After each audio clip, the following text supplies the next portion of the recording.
우리 옆에 분들에게 우리 한번 인사 나눕시다. 진리 안에 견고하게 섭시다.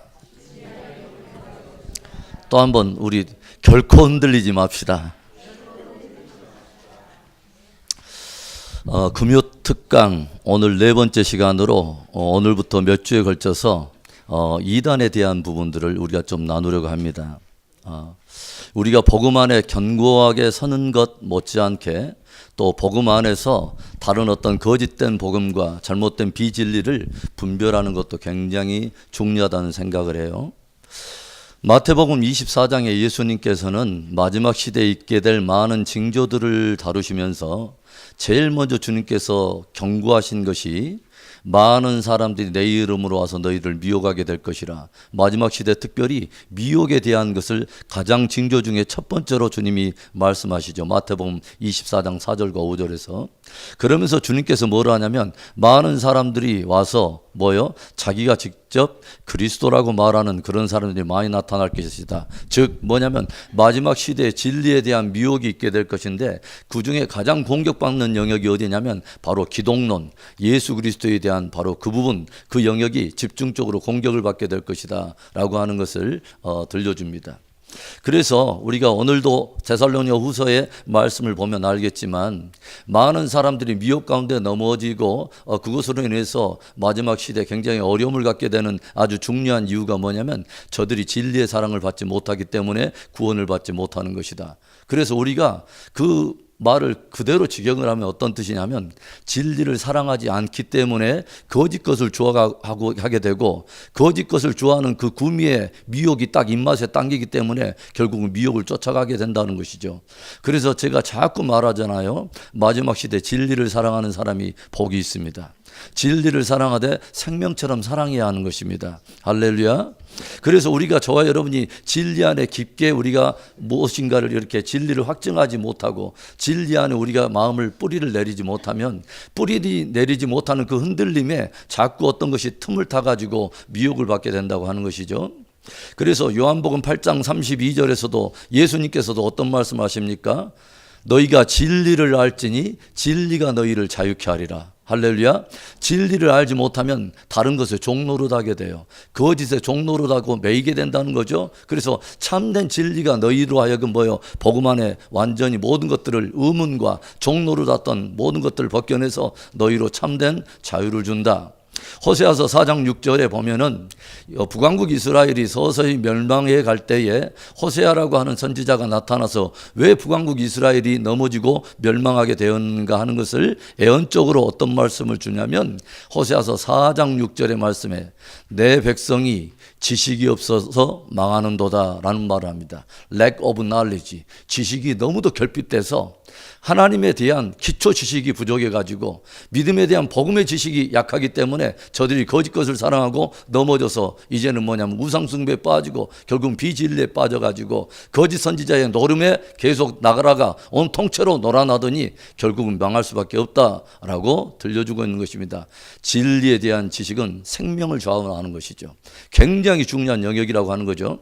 우리 사도행전 20장으로 우리 한번 찾아가 볼까요? 사도행전 20장에 보면 사도 바울이 3차 선교 여행을 마치고 이제 예루살렘으로 가는 길에 어디를 들리냐면 자기가 가장 3차 선교 여행 가운데 가장 혼신의 힘을 다 쏟았던 에베소 성도들, 그러니까 1차, 2차, 3차 이 선교 여행 중에 가장 많은 시간을 주둔하면서 거기에 체류하면서 복음을 전했던 에베소에 3년 동안 머무르면서 뭘 세우냐면 두란노 서원을 세워가지고 인근 일대 모든 전도자들을 불러서 3년 동안 집중적으로 양육을 하죠. 그리고 에베소 안에는 이제 들어가지 못하고 예루살렘으로 가는 길에 에베소 외곽에 있는 밀레도 항구에 에베소 장로들을 불러다가 정말 눈물겨운 마지막 고별사를 던지는 말이 쭉 나오는데 20장 어디를 보냐면 20장 말씀에 29절부터 보겠습니다. 29절에 자기가 이제 그 예루살렘의 결박과 환란이 성령이 계시로 결박과 환란이 나를 기다린다 하지만 내가 은혜의 복음 증거하는 일을 마치려 하면은 내 생명을 불사한다라고 고별사를 던지면서 쭉 가다가 29절에 내가 떠난 후에 사나운 이리가 여러분에게 들어와서 그 양떼를 아끼지 아니하며 또한 여러분 중에서도 제자들을 끌어다가 자기를 따르게 하려고 어그러진 말을 하는 사람들이 일어날 줄을 내가 아노라. 그러므로 여러분이 일깨어 내가 3년이나 밤낮 쉬지 않고 눈물로 각 사람을 훈계하던 것을 너희가 기억하라. 지금 내가 여러분을 주와 및 그 은혜의 말씀에 부탁하노니 그 말씀이 여러분을 능히 든든히 세우사 거룩하게 하심을 입은 모든 자 가운데 기업이 있게 하시리라. 아멘. 그러니까 사도 바울이 뭘 가장 염려하면 하나님의 몸된 교회가 무엇으로 말미암아 흔들릴 것을 지금 걱정하고 있냐면 거짓 진리와 비복음의 어떤 것이 세력에 들어와서 외부적으로는 그 사다운 이디가 양떼를 아끼지 않고 거짓 복음으로 그것을 독식하며 또 안에 내부적으로도 자기를 따르게 하려고 주님을 따르게 한 게 아니라 자기를 따르게 하려고 다른 어떤 그 거짓된 복음을 가지고 일어난 사람들이 많이 일어나게 할 것이다 하는 거죠. 그런데 너희들은 내가 3년 동안 너희와 함께 말씀을 나눴던 그 진리의 말씀을 깊이 기억해야 된다. 그것을 깊이 기억해야 된다. 너희들을 견고하게 흔들리지 않도록 든든히 세우고 붙들어 줄 것은 오직 주와 그리스도의 말씀밖에 없다라는 것입니다. 저와 여러분은 사람을 쫓는 사람이 아니죠. 그렇죠. 저와 여러분들은 어떤 다른 의식적인 것을 쫓아가는 사람이 아니라 주와 및 주의 말씀을 쫓아가는 것입니다. 저와 여러분을 끝까지 든든하게 붙들어 줄 수 있는 것은 사람이 아니에요. 주의 진리가 우리를 붙들어 주는 것입니다. 할렐루야. 그래서 우리가 진리 안에서 견고해져야 한다고 하는 것이죠. 특별히 다른 많은 사도들도 뭐예요? 마지막 시대는 굉장히 고통하는 때가 이르리니 많은 사람이 바른 진리에서 귀를 돌이켜서 뭐예요? 자기의 귀를 가려줄, 자기의 귀를 즐겁게 해줄 스승들을 많이 쫓아가는 시대가 될 거다라고 하는 것을 말하잖아요. 그렇죠? 그런가 하면 또 마지막 시대는 많은 사람들이 귀신의 가르침을 가르치는 자들도 많이 일어날 것이다. 그러니까 마지막 시대 특별히 성경은 거대한 하나님의 부흥도 일어나지만 거대한 미혹도 그 어떤 굉장한 수준으로 일어나게 될 것을 계속해서 성경 경고하고 있다고 하는 것이죠. 그래서 이제 우리들은 어떤 특별히 금요일 날 몇 주에 걸쳐서 이단에 대한 부분을 우리 함께 몇 주 나누어 볼 텐데 우리가 사실은 이단을 깊이 들어갈 필요도 없고 사실은 깊이 주목할 필요는 없어요. 왜냐하면 위조지폐 감별사가 제가 말했듯이 위조지폐를 감별하는 능력은 위조지폐만 뚫어지라고 보는 데서 그것이 능력이 나온 게 아니라 진짜 지폐를 한참 보고 있으면 거짓은 금방 드러난 것처럼 사실은 그것보다 훨씬 중요한 것은 예수 그리스도의 그의 복음 바로 진리인 것이죠. 할렐루야. 그러나 미리 예방주사를 맞는 격으로 이러이러한 어떤 이단적 배경들이 있으면 우리가 그 징후를 조심해야 된다라고 하는 것을 우리 생각하면서 오늘은 기초서론으로 이단이 가지고 있는 어떤 7가지의 징후적인 어떤 그런 현상들 이런 것들을 몇 가지 나눠보려고 합니다. 제가 먼저 패러그래프를 한번 읽어볼게요. 우리들은 미혹을 분별하고 다른 이들이 미혹당하지 않도록 도울 수 있게 무장되어야 합니다. 사단의 최대 무기는 미혹입니다. 디셉션, 속이는 것입니다. 태초에 에덴 동산에서부터 사단은 그 주된 전략의 무기가 하나님의 진리에 대한 거짓을 가지고 미혹을 했다고 하는 거죠. 그에 대한 우리들의 그래서 최대 방어는 뭐냐면 진짜 진리를 사랑하는 것입니다. 진리에 대한 지식은 강력하게 우리를 지켜주는 힘이 되지만 기초 진리에 대한 결핍은 큰 해에 빠지게 합니다. 성경은 끊임없이 마지막 때 큰 미혹이 있게 될 것을 경고하고 있습니다. 진리로 깨어 있어야 합니다. 그렇다면 이제 어떤 그 이단들의 보통 어떤 하나의 그 징후들을 우리가 몇 가지 살펴보기를 원해요. 첫 번째, 이단이 가지고 있는 첫 번째 징후는 뭐라고 나왔냐면 우리 한번 읽어볼까요? 시작. 이단은 보통 비평적인 사고를 반대한다. 어떤 뜻이냐면 성경은 사실은 모든 어떤 사람이나 어떤 사상이나 어떤 교훈을 우리가 받게 되고 접하게 되면 반드시 그것에 대해서 critical thinking, 뭐냐면 창조적인 또는 비평적인 사고를 통해서 반드시 걸러봐라 라고 오히려 권면하는데 이단적인 어떤 징후의 특징은 뭐냐면 어떤 이단의 교주나 또는 리더가 믿는 바를 어떤 여과나 어떤 거른 것이 없이 그대로 받아들이도록 강요를 당한다는 것이죠. 그러니까 그것이 정말 하나님께로부터 온 것이냐라고 하는 것을 거르지 않고 그대로 이단의 교주가 받았던 직통 계시 내지는 어떤 받았다는 무엇인가를 그대로 믿도록 강요를 어떤 거 하는 것이 이단의 특징이라고 하는 것이죠. 그래서 우리가 성경은 끊임없이 우리에게 무엇을 말하냐면 성경 말씀과 성령의 조명에 따라서 반드시 검증해라, 분별해봐라. 이것이 하나님께로부터 왔는가를 너희들은 반드시 구별해봐야 된다. 오히려 검증 없이 섣불리 그렇게 받아들이는 것을 굉장히 경계하는 것이 오히려 성경적인 하나의 입장이라고 하는 것이죠. 그래서 우리는 보통 이렇게 말하면 안 됩니다. 우리 리더가 말하기를 이렇게 말하면 안 됩니다. 우리들은 무엇을 말해야 하면 성경이 말하기를, 주님이 말씀하시기를, 이런 결론을 가지고 있어야 됩니다. 할렐루야. 그래서 우리가 어떤 말씀, 우리 한번 몇 구절 찾아봅시다. 데살로니가 전서 5장 21절. 데살로니가 전서 5장 21절에 이런 말씀이 있죠. 그러니까 19절부터 보면 성령을 소멸하지 말며 애언을 멸시하지 말고 함께 성령도 인정하고 또 뭐예요? 애언도 너무 멸시하지 마라. 그러나 21절에 범사에 헤아려 좋은 것을 취하고 test all things, 모든 것을 반드시 테스트해봐라. 무엇을 분별하라는 거죠? 그것이 하나님께로부터 왔는가를 반드시 구별해봐라. 그래서 뭐요? 악은 어떤 모양이라도 버리라. 물론 악한 어떤 행위적인 것도 있지만 혹시라도 어떤 성령을 빙자하고 개인적인 주관적인 계시를 지나치게 강조한 나머지, 그러나 그것이 하나님께로부터 오지 않은 악이라면 그것은 버려야 된다는 거예요. 그래서 범사에 반드시 테스트해서 좋은 것들을 취해라 라고 성경은 우리에게 권면하고 있어요. 사도행전 17장을 갑니다. 사도행전 17장, 우리가 잘 알고 있는 말씀. 사도행전 17장을 보면 사도 바울이 데살로니가 교회에서 복음을 전한 이후에 그 다음 구역이 어디냐면 베레아에 도착을 하게 되는데, 베레아에서 굉장히 보배로운 사람을 만나는 이야기가 11절에 나와 있죠. 이것은 아무리 강조해도 지나치지 않는 말씀입니다. 11절 말씀 함께 읽습니다. 베레아에 있는 사람들은 데살로니가 있는 사람들보다 더 너그러워서 간절한 마음으로 말씀을 받고 이것이 그러한가 하여 날마다 성경을 상고하므로, 여기서 너그러워라고 하고 개역개정에는 나와 있는데 이합전 성경에는 뭐냐면 신사적이어서 라는 말입니다. 영어 성경으로는 more noble 캐릭터를 가지고 있다. 그게 뭐냐면 보다 존귀한 기질, 영적 기질이 있는데, 성경이 사도 바울이 칭찬하는 영적 기질은, 존귀한 영적 기질은 뭐냐?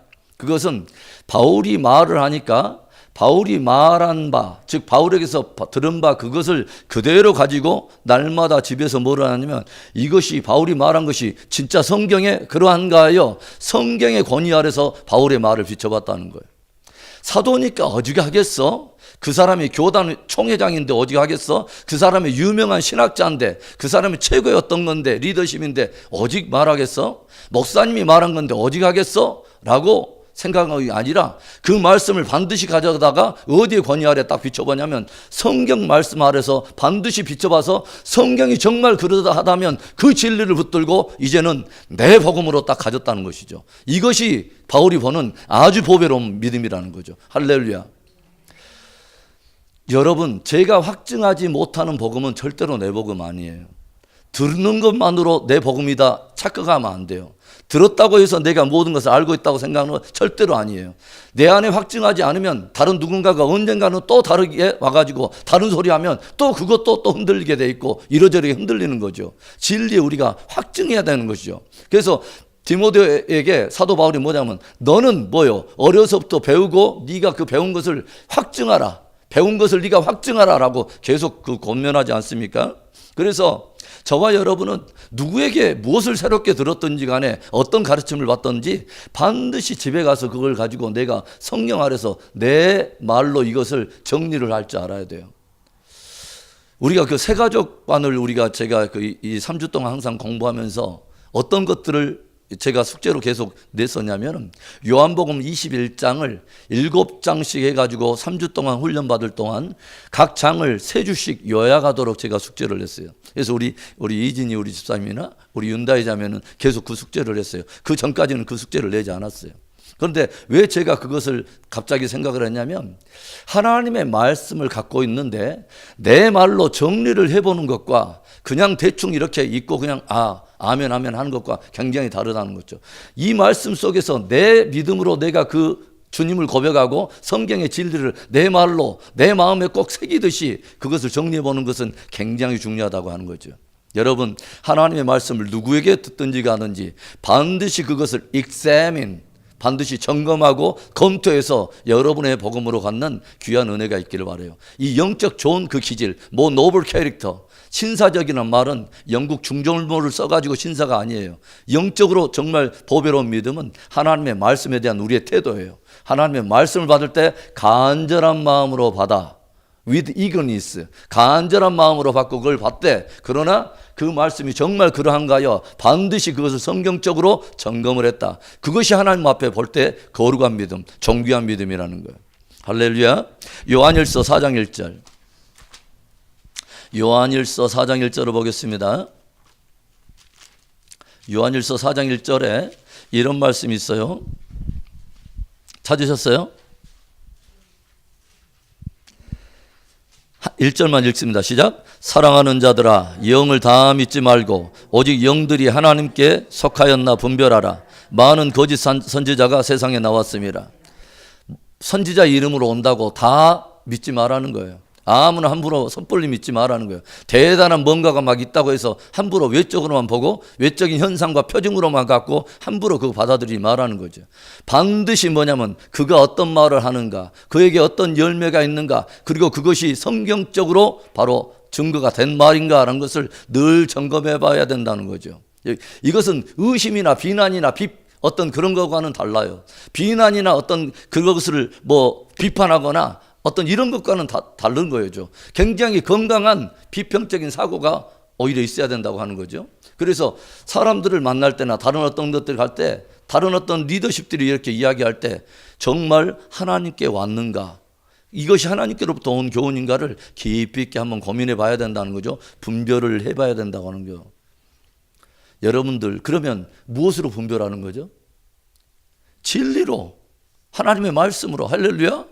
말씀이 최종 결론이에요. 말씀이 최종 기준인 것입니다. 할렐루야. 그러면 우리가 말씀 안에 흔들리고 말씀이 연약하다는 말은 무슨 말이죠? 기준 자체가 없다는 거예요.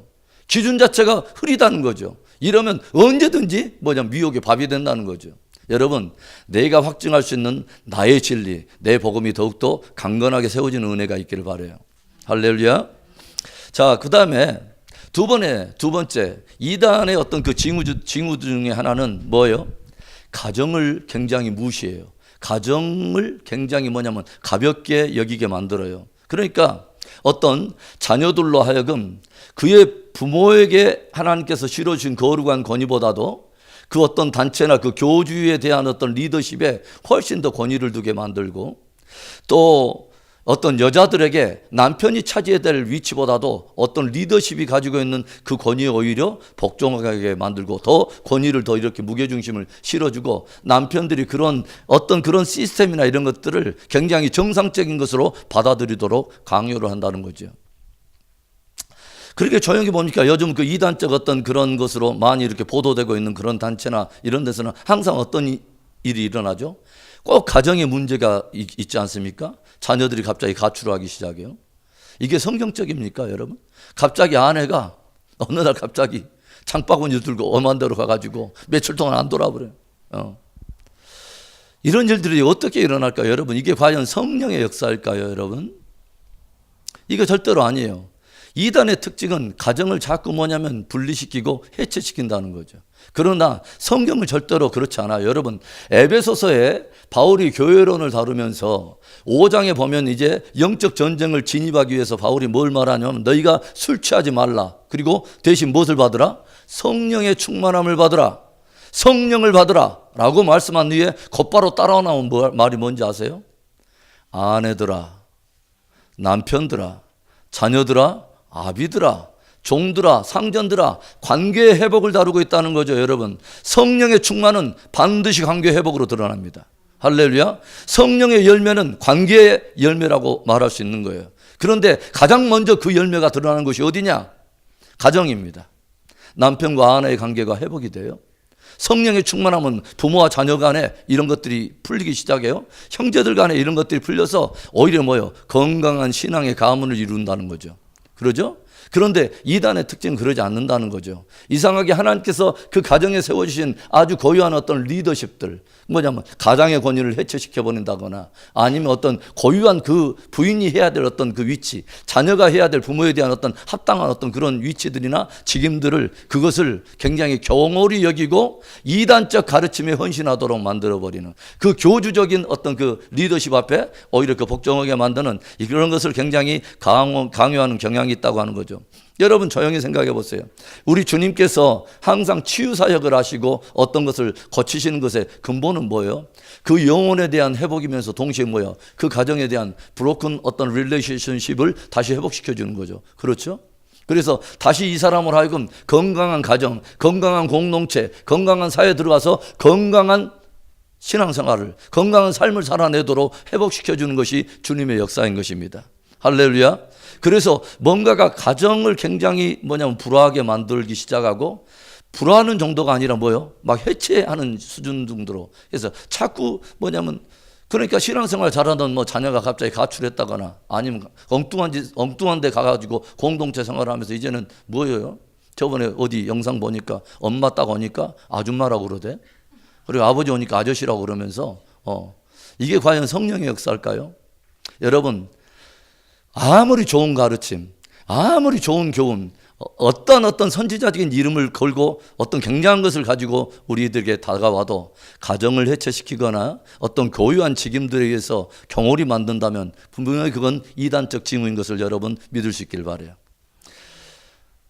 그 다음에 우리가 또 한번 봅시다. 여러분, 세 번째 우리 읽습니다. 시작. 구성원을 고립시키고 이탈하는 것을 막는다. 즉 구성원을 그 단체에 딱 들어오면 그 구성원을 격리시키듯이 격리한다는 거죠. 가정과 교회 어떤 공동체에서부터 따로 뛰어나와서 격리시키고 고립시켜버리고, 그 다음에 이 단체에서 빠져나가는 것을, 이탈하는 것을 굉장히 강력하게 막죠.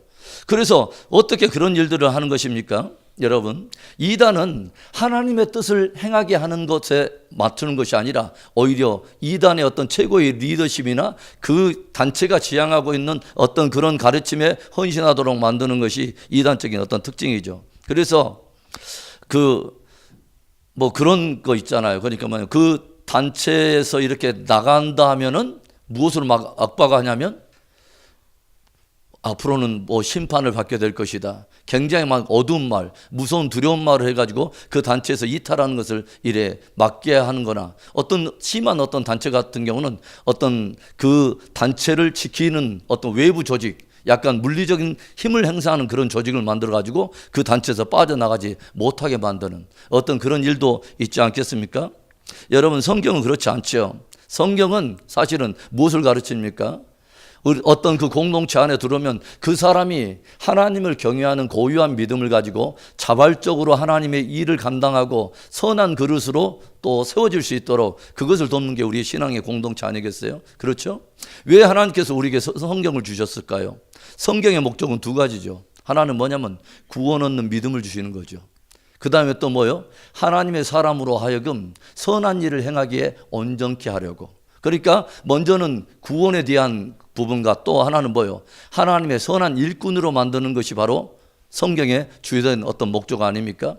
그런데 이단적인 경향은 전혀 그렇지 않다는 거죠. 오히려 그 단체를 유지하기 위해서 그 구성원을 붙들고 있고 거기에서 이탈해 가는 것들을 끊임없이 이렇게 막는 그런 일들을 한다는 거죠. 우리의 신앙 공동체의 최고의 목적은 하나님께서 그 영혼을 소유하고 하나님이 진짜 그 영혼의 주인이 되어서 참된 복을 받게 하는 것이 우리의 공동체의 목적인 것이죠. 할렐루야. 우리가 조용히 보면 하나님의 사도들이나 우리가 그 어떤 좋은 하나님의 종들의 입장들을 조용히 보세요. 저들은 자기를 추종하려고 하는 일말의 움직임이나 이런 것들을 굉장히 경계하는 것을 보죠. 자기를 추종하려고 할 때마다 오히려 이것을 너 사람 잘 봤어. 네 이제 영적 안목이 있네. 그래, 바로 나를 쫓아오면 돼 라고 말하지 않았습니다. 여러분, 고린도 교회에 뭐가 있었죠? 파당이 있었습니다. 그렇죠? 게바파, 바울파, 막에서 그리스도파, 뭐 이런 파가 있었잖아요. 그렇죠? 쪽파, 대파, 양파 막 이렇게 다 있었어요. 그런데 자기를 추종한다고 베드로가 너 임자 잘 만났다 야. 바울이 그걸 즐기지 않았어요. 절대로 그러지 않으죠. 여러분 고린도 서신을 봐보세요. 바울이 뭘 말합니까? 너희가 바울의 이름으로 세례를 받았냐? 너희가 게바의 이름으로 구원을 받았단 말이야? 라고 오히려 추종하려고 하는, 사람을 쫓아오려고 하는, 자기를 쫓아오려고 하는 그런 것을 경계하고 오직 주님만을 바라볼 것을 오히려 경계하지 않습니까? 세례 요한이 어떤 일을 하죠? 그때 당시에 예수님보다 세례 요한이 6개월 먼저 진을 치고 아주 굉장한 어떤 그 사람들로 하여금 굉장한 막 벌떼처럼 사람들이 군중이 몰려들잖아요. 그런데 예수님이 올 때 어떻게 말하죠? 보라, 세상 죄를 지고 가는 하나님의 어린 양이다 하고 세례 요한이 아주 유명한 말을 하죠. 어떤 말을 하냐면, 신부를 취하는 것은 신랑이나 나는 신랑의 옆에 서서 신랑이 가지고 있는 기쁨을, 더 기쁨을 누리는 친구의 기쁨으로 나는 충만하다. 무엇을 말하는 거죠? 아주 중요한 말을 하죠. 신부는 누가 취해요?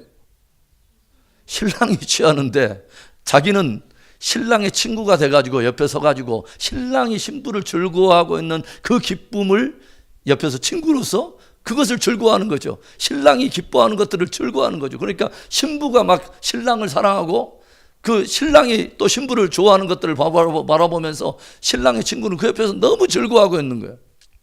그런데 혹시라도 여러분, 혹시라도 제가 예전에 그 말 한번 했습니다만은, 신랑의 친구가 옆에 서가지고 흑심을 품고 신부의 마음을 도적질하려고 신랑보다 신부의 마음을 더 얻어내려고 하면 이 친구는 과연 신랑이 좋은 친구입니까?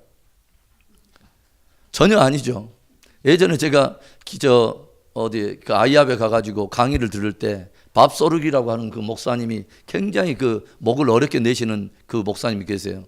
정말 영성이 깊으신 분인데 그분이 그 말을 하더라니까요. 그 목회자 그 과정 가운데, 목회자 우리 그 세미나 가운데 마지막 날 그 말씀 하시는 거예요.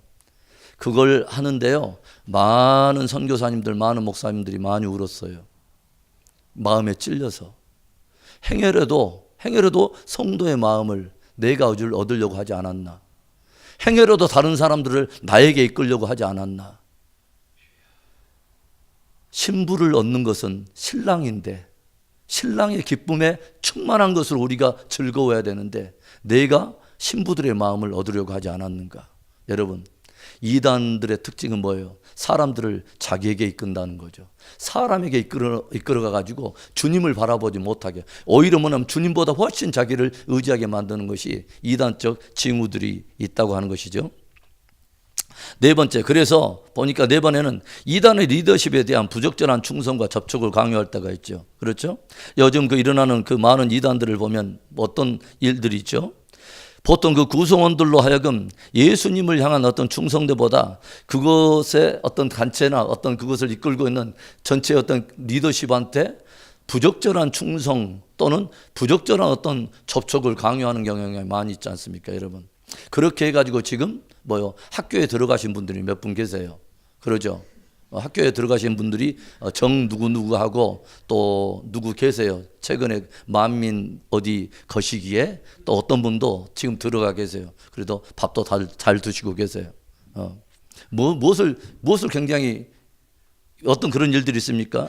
굉장히 비도덕적이고 어떤 해서는 안 될 어떤 일반적인 사람들의 상식의 수준에서도 윤리적인 어떤 상식을 훨씬 넘어선 비성경적인 그런 부적절한 충성과 그런 접촉을 강요한다고 하는 거죠. 그래서 우리가 예전에 보면 그런 일이 있잖아요. 지금 학교에 들어가 계신 그분이 라스베가스에 가가지고 무엇을 했어요? 이게 한번 땡겼어요. 그 땡기다가 이제 걸려가지고 교회 안에 막대한 재산을 거기에다 투자해가지고 그 일 때문에 결국은 교회 안에서 무리가 일어나니까 거기에 있는 그 부목사님이 전체 공동의회를 열어서 그분이 뭐라고 말씀하시냐면, 우리 사랑하는 목사님께서 오죽하면 가가지고 이걸 땡겼겠습니까?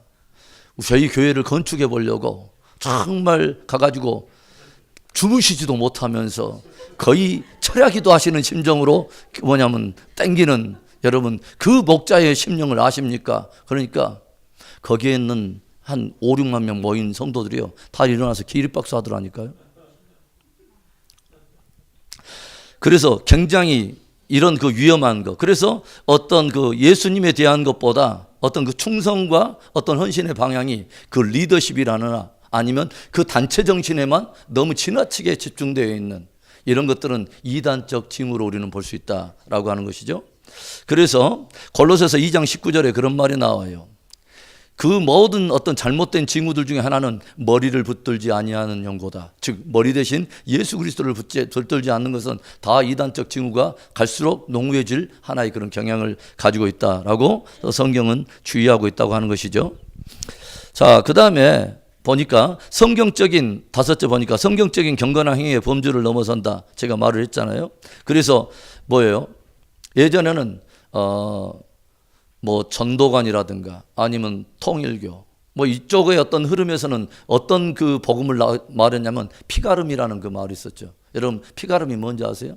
그러니까 뭐냐면 어떤 그 구원을 받을 어떤 하나의 조건으로서는 뭐냐면 그 아담의 범죄한 어떤 피의 어떤 후손으로 오면 여기는 구원이 없다. 그래서 뭐냐면 자기의 신성한 피를 함께 받아야 된다 해가지고 뭐요? 어떤 결혼도 하기 전에 먼저 이 교주와 먼저 어떤 성적 어떤 접촉을 하게 만든다거나 막 이런 일들. 그리고 어떤 또 정 누구는 그만을 위한 또 기쁨조가 함께 있어가지고 뭐 이것을 영적인 의미로 또 해석하는 어떤 일들.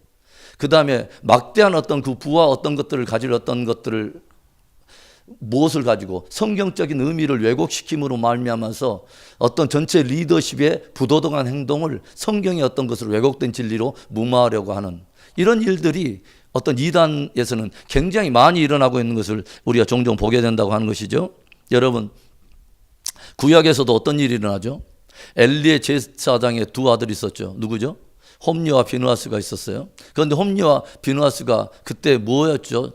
직위가? 아버지의 대제사장직을 물려받은 사람들이었어요. 그렇죠.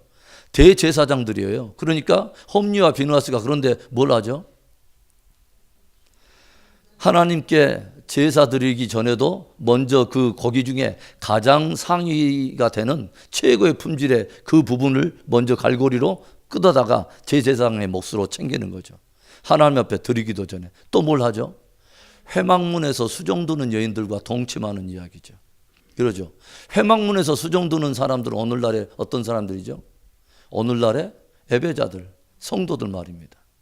성도들과 부적절한 관계 속에서 그런 일들이 일어나는 그런 일들이 있다는 거죠, 여러분. 그런데 누가 하냐면 대제사장이 하고 있다는 거죠. 하나님께 예배하면서도 그런 일을 할 수 있다. 그러면서 그 사람들의 말로가 어떻게 되는 건지 여러분 이미 알고 계시죠. 네. 그 대제사장 때 무엇을 뺏기죠? 법궤를 뺏겨요. 그러죠. 얼마나 여러분 두려운 이야기인지 아세요? 이런 이야기가. 이스라엘 백성들한테 법궤는 하나님의 임재의 상징이죠. 그대로 알고 있죠. 그러죠. 그래서 출애굽한 이스라엘 백성들이 법궤만 가지고 나가면 항상 승리해요.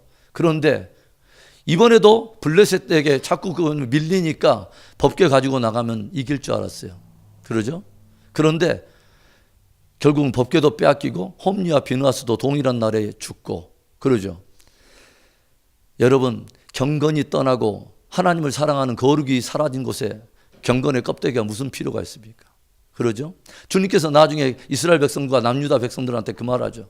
누군가 너희 중에 누군가가 제발 저 예배당 성전의 문 좀 닫아서 저들로 하여금 제발 비린내 나는 제사 좀 그만 드렸으면 좋겠다. 제발 헛된 재물 가지고 나한테 그거 가지고 자꾸 아홉성으로 그렇게 제사 좀 안 했으면 좋겠다.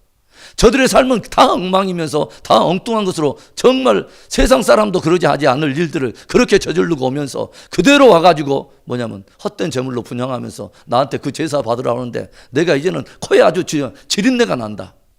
아예 성문을 누가 닫아줄 사람 없느냐라고 말하지 않습니까? 우리가 굉장히 사실은 두려운 말이죠. 그렇죠. 그런데 그런 일들이 오늘날로 좀 각색해 본다면 바로 그런 비리적인 일로 우리가 볼 수 있다고 하는 거죠. 나를 포함해서 모든 주의 종을 포함해서 정말 어떤 리더십들이 하나님 앞에 정말 회개해야 될 일이죠. 어마어마하게 우리가 땅을 치고 정말 우리가 통곡해야 될 일들이 이 세대에 굉장히 비일비재하게 일어나고 있다고 하는 것이죠. 그래서 그런 성경적인 비경건한 어떤 그런 행주의 범위들을 기꺼이 넘어선다는 거죠. 뭐예요? 때때로는 피가름이라고 하는 어떤 그런 일들로 인해서 여인들과 부적절한 어떤 관계들, 그리고 막대한 어떤 그 재물을 챙기는 것.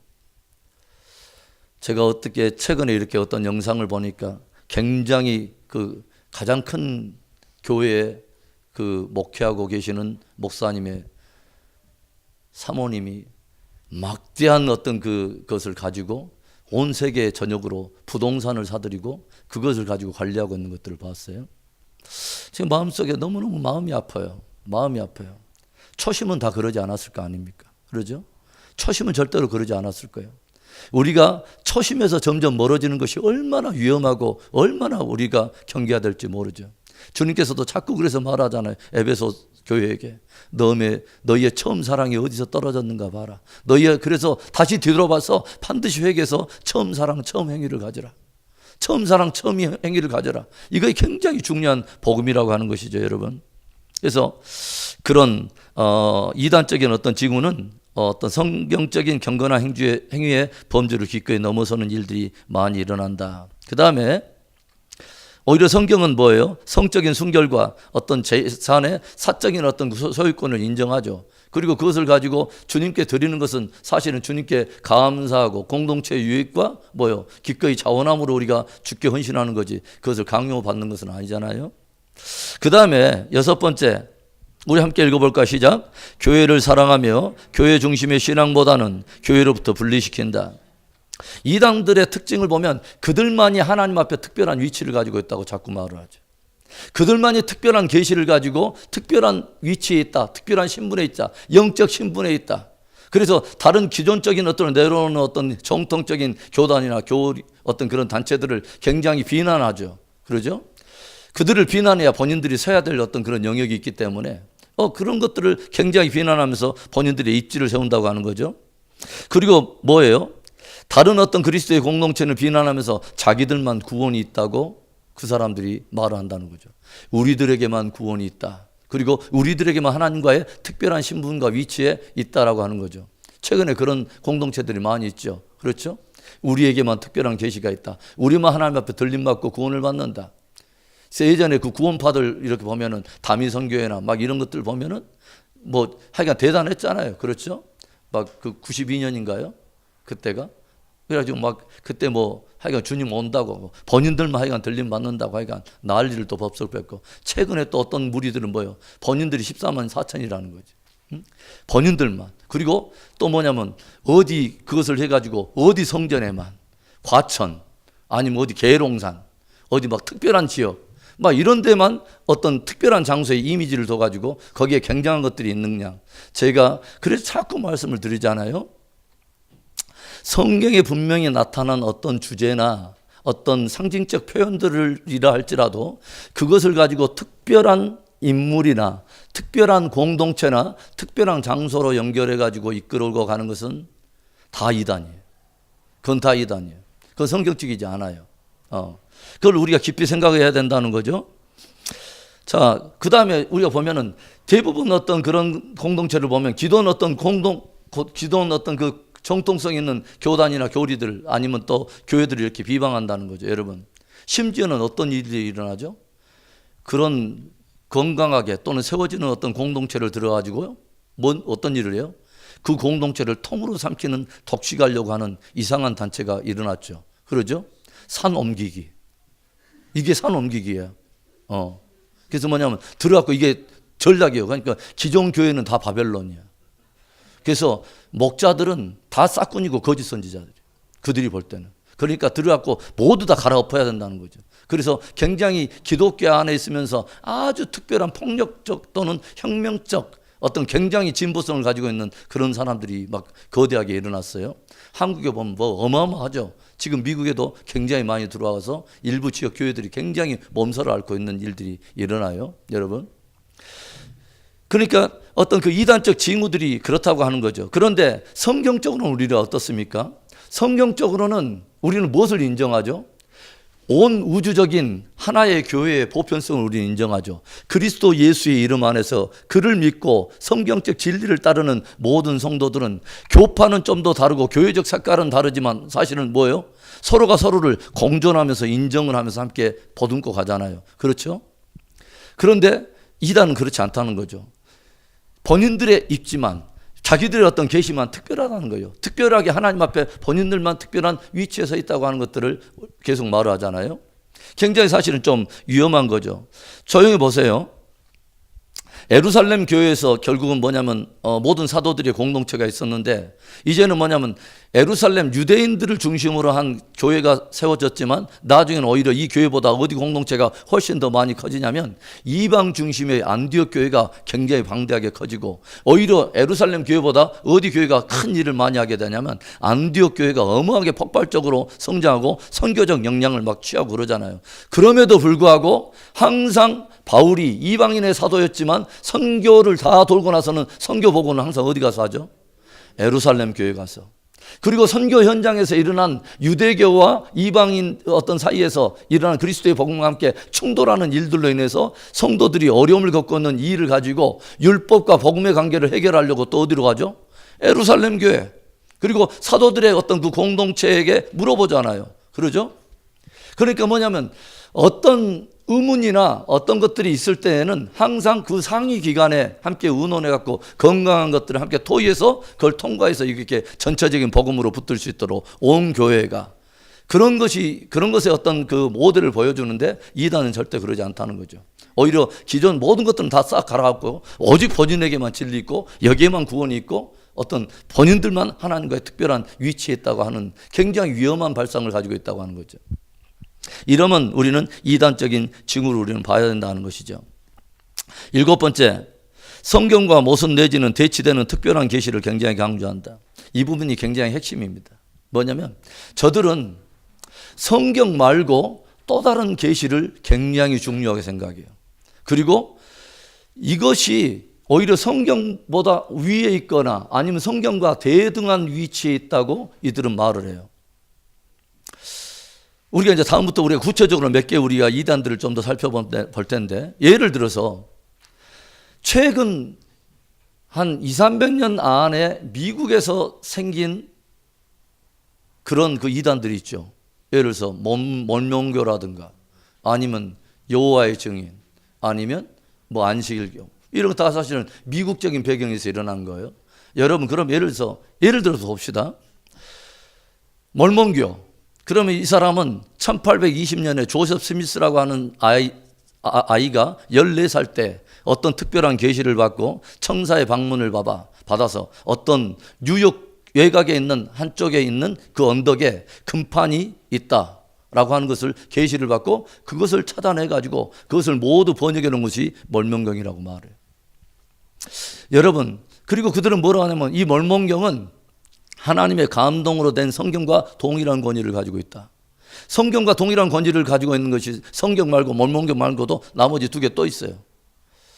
여러분 생각을 해보세요.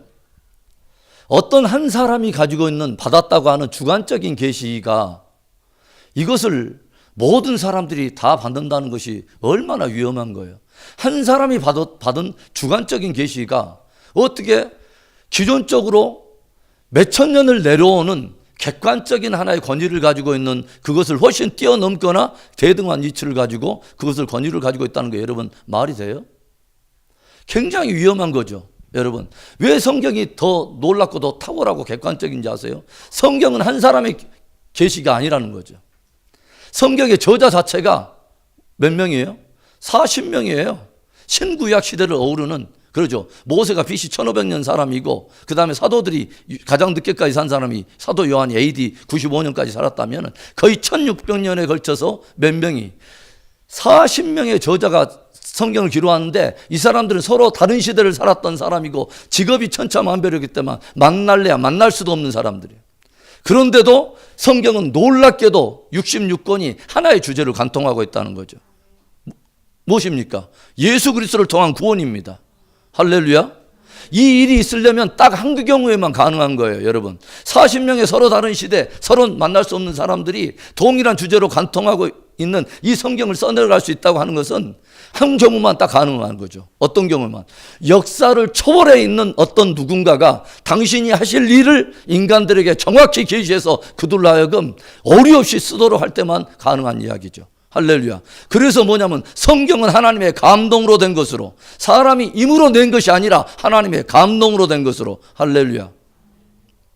굉장히 중요한 거죠. 그런데 하나님의 감동으로 된 객관적인 계시가 1600년에 걸쳐서 기록되어 있는데 갑자기 튀어나온 누군가가 주관적인 계시를 가지고 와가지고 그것을 말하면서 성경의 권위와 더 해동한 권위를 갖거나 더 위권을 갖는다. 여러분, 이게 말이 됩니까?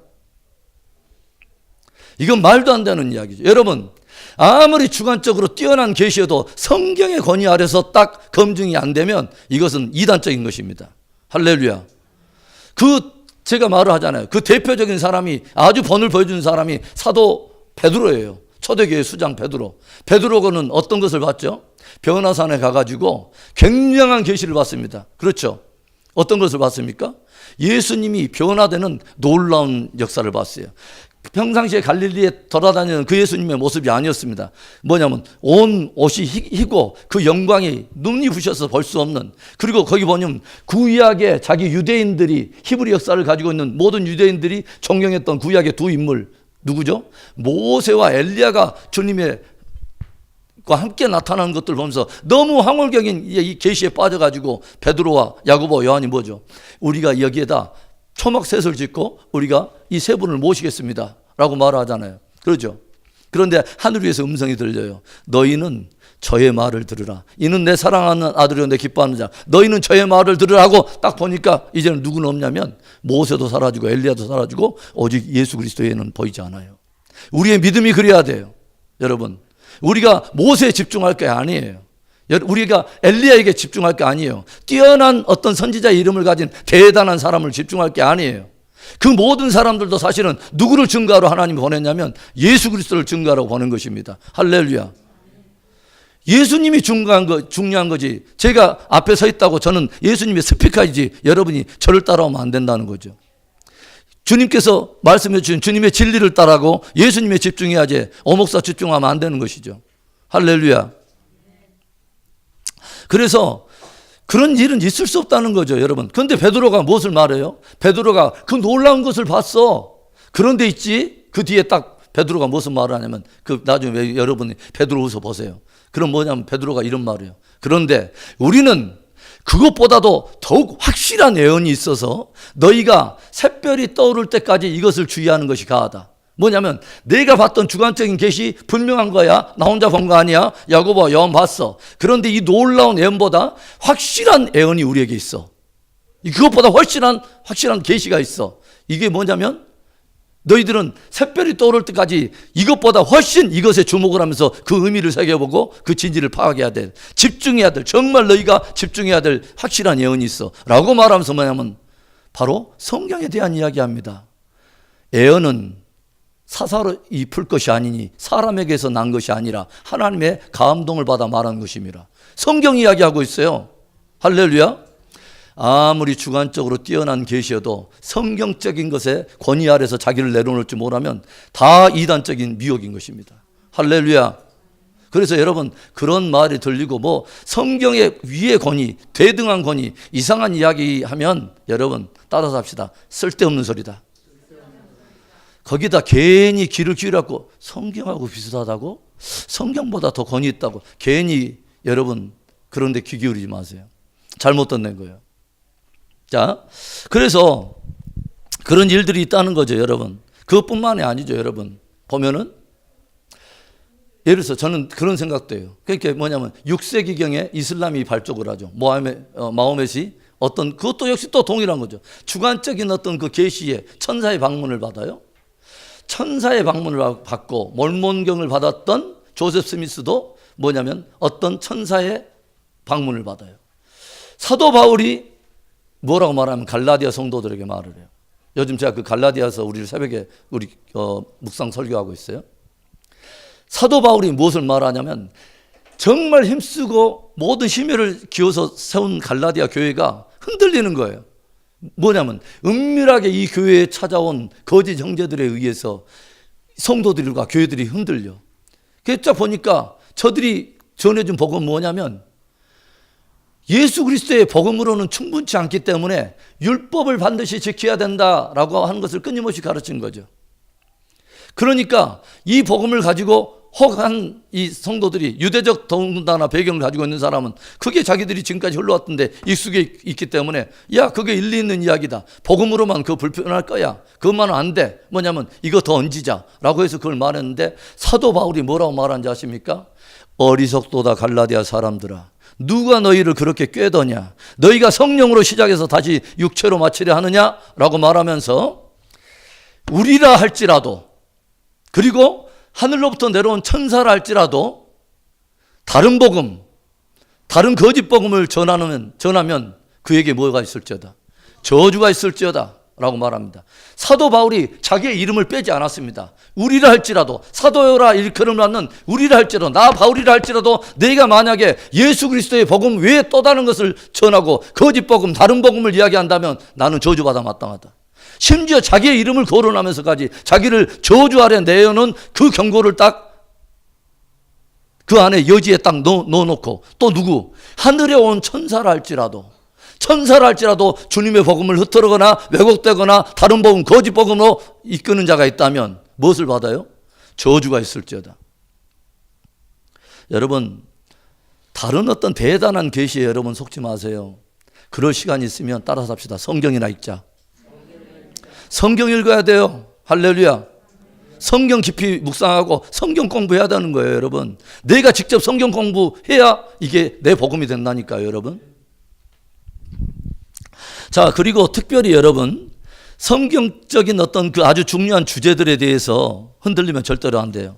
성경적인 아주 특별한 주제들은 이런 주제들이죠. 예를 들어서 온 교회가 복음으로 다 신앙 고백을 하고 있는 아주 중요한 요소들 있잖아요. 그런 것들에 대해서는 여러분 절대로 흔들리면 안 돼요. 예를 들어서 그런 거죠. 여러분 적어놓으세요. 거기다 뭐냐면 예수 그리스도는 하나님의 독생자 이런 거 말입니다. 기독론에 대한 거. 예수님은 누구? 하나님의 독생자. 그 다음에 뭐예요? 예수님은 완전한 하나님이면서 완전한 인간. 그렇죠?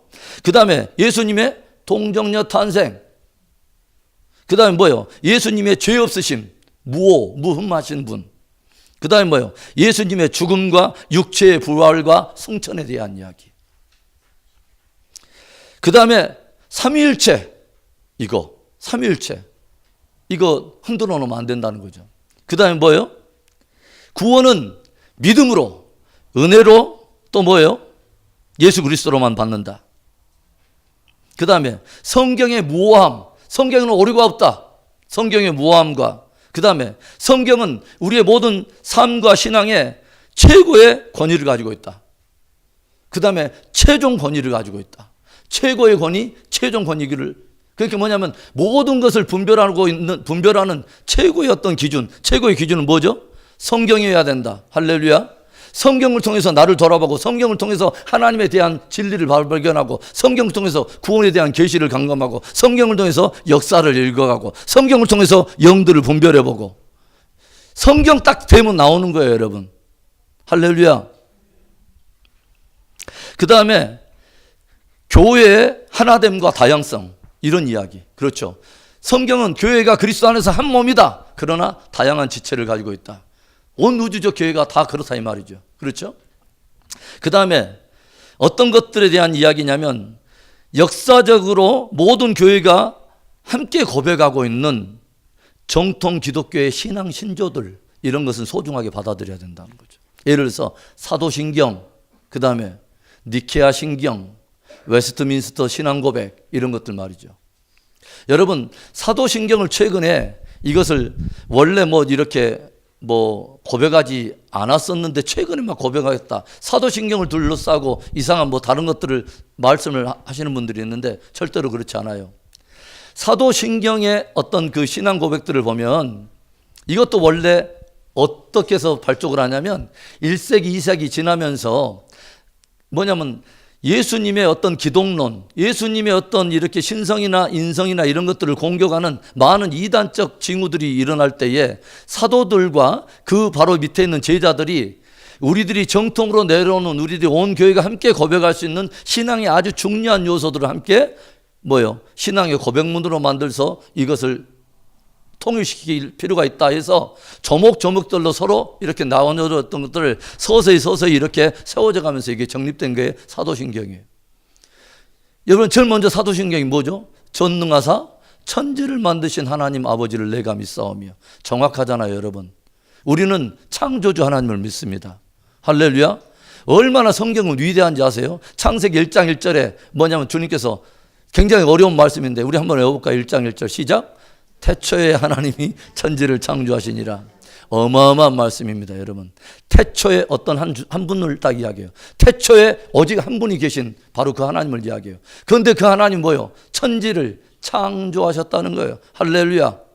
이 한마디로 여러분, 하나님의 말씀은 모든 것들을 굉장히 막 불살르죠. 무신론 이 한마디로 다 깨버립니다. 하나님이라고 하는 한 분이 계셨다. 다신론 아니다. 오직 한 분 하나님이 계셨다. 그분은 다른 물질이나 피조물에서 난 것이 아니라 그분이 창조주이시다. 할렐루야. 얼마나 놀랍습니까? 진화 아니다. 창조다. 하나님이 지극히 그분의 계획을 가지고 창조하신 것이다. 하나님의 말씀 한마디로 모든 인간들의 세상에 모든 신앙 체계들을 잘못된 것들 다 깨버리잖아요. 얼마나 놀랍습니까, 여러분? 그런 이야기. 그런데 계속 무엇을 공격을 사람들이 많이 받냐면 기독론의 기독론은 예수 그리스도. 계속 예수님에 대한 어떤 그런 것들을 공격하잖아요. 그렇죠? 유대주의자들도 예수님에 대한 것을 공격을 하죠. 각종 이단들도 뭐냐면 성부 하나님은 건들지 않아요. 그리고 의외로 성령 하나님을 건들지 않아. 누구를 건드냐면 예수님에 대한 것을 건드려요. 왜 그러냐면 하나님의 구속의 계획의 핵심이 예수님이기 때문에 그렇죠. 예수 그리스도에 대한 복음. 그리고 뭐냐면 신성과 인성에 대한 것을 건드려놔요. 그리고 예수님의 출처에 대한 것을 계속 건드려놔요. 왜 그러냐면 그분의 어떤 존재의 무엇인가 질이나 격이 떨어져야 뭐요? 자기들이 삐집고 들어갈 뭔가가 있어요. 그렇죠? 그리고 뭔가가 흔들어 놓으면 모든 사람들의 구원이 흔들리게 돼요. 그렇죠? 굉장히 중요한 핵심이 바로 예수 그리스도에 대한 복음이라고 하는 거죠. 그래서 여러분, 제가 그냥 니케아 신조는 다 읽지는 않을 거예요. 그래서 니케아 신조는 또 뭐냐면 니케아 신조는 AD 325년에 콘스탄틴 대제가 모든 당대의 기독교 지도자들을 함께 모아서 기독교 사상 최초의 거의 세계적 기독교 큰 컨퍼런스가 열리는 것이 바로 니케아 공의회입니다. 요즘 그 터키의 이즈닉이라고 하는 그 지역에서 열렸던 건데 이것이 왜 또 이것도 생겼냐면은 당대 한 이단이 있었어요. 기독론을 공격하는 예수님의 무엇인가를 이렇게 공격하는 예수님은 원래 하나님이 아니었다. 하나님 안에서 종속된 피조물이었다. 라고 이상한 논리를 전개하는 아리우스라고 하는 그 이단 사람들이 나왔을 때 그것에 대한 반전으로 이건 아니다. 이건 비성경적이다 하고 함께 모여서 뭐냐면 아리우스파를 정죄하고 추방시키면서 발표한 것이 니케아 공의회의 선언문이에요. 신앙 고백. 이런 정통적으로 이단을 방어하기 위해서 온 교회가 공의회가 함께 정통적으로 자기 신앙을 함께 모아놓은 이런 정통 신앙 고백은 우리가 깊이 존중을 해야 된다는 거죠. 거기에 보면은 보세요. 거기도 딱 니케아 공의 같은 경우도 딱 크게 세 블록 나타났죠. 뭐냐면 우리는 전능자시요 보이지는 것과 보이지 않는 모든 것의 창조주신 유일하신 하나님 아버지를 믿노라. 그러니까 하나님 아버지에 대한 신앙. 그 다음에 우리는 또한 유일한 구주심이 하나님의 아들이신 예수 그리스도를 믿노니 하고 그 뒤에 예수님이 어떤 것에 대한 신앙 고박. 제일로 마지막에 뭐예요? 중간에 우리는 또한 뭐예요? 성령을 믿노라 딱 나와요. 그리고 나서 니케아 공의회에서 무엇을 결정했냐면 이것을 결정한 거예요. 뭐냐면 예수님에 대해서 혹이라도 이렇게 삐딱하게 왜곡되게 이야기하면 다들 뭐냐면 우리 교회는 온 우주적 교회는 그 사람들을 파문한다 라고 선언한 거예요. 뭐 어떤 거예요? 읽어보세요. 또한 성령을 믿노라. 그 다음에 제가 읽어볼게요. 그러나 성자 예수 그리스도께서 존재하지 않은 때가 있었다든가 또는 그가 태어나기 전에는 그가 계시지 않았다든지 또는 그가 무로부터 생성되었다고 말하거나 성자가 다른 어떤 본체나 다른 본질로부터 요리했다든지 피조물이라든지 변할 수 있다든지 달라질 수 있다고 주장하는 모든 자들은 보편적이고 사도로부터 이어오는 교회가 다 파문한다. 인정하지 않는다는 거죠. 예수 그리스도가 혹시나 변할 수 있다든가 아니면 다른 어떤 물질에서부터 나온 어떤 피조물이란다든가 아니면 어떤 엉뚱한 것에서 나오는 어떤 이런 거, 이런 잘못된 어떤 기독론을 두르고 성경을 둘러싼 예수님에 대한 어떤 그분의 신성과 인성에 대한 아주 본질적인 것을 흔들어 놓은 모든 것들은 다 온 교회가 뭐요? 파문한다. 인정하지 않는다. 그래서 아리우스를 정죄하고 파문시켜버렸어요. 이런 정통적인 신앙 어떤 그 신조들을 우리가 존중할 필요가 있다는 거죠. 그 밑에 보면은 웨스트민스터 신앙 고백에 대한 이야기가 잠깐인데, 우리가 보통 많이 들었을 거예요. 웨스트민스터 신앙 고백이 뭐예요, 여러분? 이것은 1643년경에 뭐냐면 아일랜드, 스코틀랜드, 그 다음에 뭐냐면 잉글랜드, 여기에 있는 모든 공교회 지도자들이 함께 웨스트민스터 대성당에 모여가지고 무려 1160번이나 회의를 거듭거듭하면서 몇 년에 걸쳐서 자기들이 공통적으로 신앙에 아주 구한 것을 성경적인 하나의 그 기초 위에서 깐깐하게 다 고백을 해갖고 무려 33개의 각 주제들을 선별해가지고 아주 중요한 신앙의 기초 모든 내용을 함께 정리해 놓은 게 웨스트민스터 신앙 고백이에요. 이게 책으로 보면 한 100 몇 페이지 그 분량이 되고요. 거기에서 파생되는 게 우리가 보통 일반 장로교회 같은 데 가보면 뭐요? 세례받을 때 대요리문답, 소요리문답, 웨스트민스터 소요리문답 이런 이야기 들어봤죠. 여기에서 나오는 어떤 그런 것들을 신앙적으로 다 미리 기초적으로 공부하는 것들이죠. 그래서 저는 그런 생각을 해요. 언젠가는 우리의 집사님들 이상으로는 웨스트민스터 신앙 고백에 대한 이 이야기를 33장에 대한 이야기를 촘촘하게 좀 공부해 볼 생각이 있습니다. 그 정식 클래스 한 반을 만들어 가지고 우리의 신앙의 기초를 내 이야기로 성경적으로 이야기할 수 있어야 되잖아요. 그렇죠? 그런 것들을 좀 해볼 생각이 있어요. 여러분, 오늘 이제 오늘 처음 우리가 서론에 대한 이야기를 했습니다. 여러분, 이제 이런 기초적인 어떤 이단적 징후들에 대한 이해를 가지고 다음 주부터 몇 가지의 이단을 이제 공부를 하다 보면 다 걸린다는 것을 알게 돼요. 이런 현상들에 다 걸리는구나, 결국은. 여러분, 무엇보다도 제가 강조하고 싶은 것은 여러분, 성경 사랑하시기 바라요. 성경 붙들어야 됩니다, 여러분. 굉장히 중요한 시대예요. 여러분, 진리 사랑해야 돼요, 여러분. 이 시간 우리 기도하겠습니다.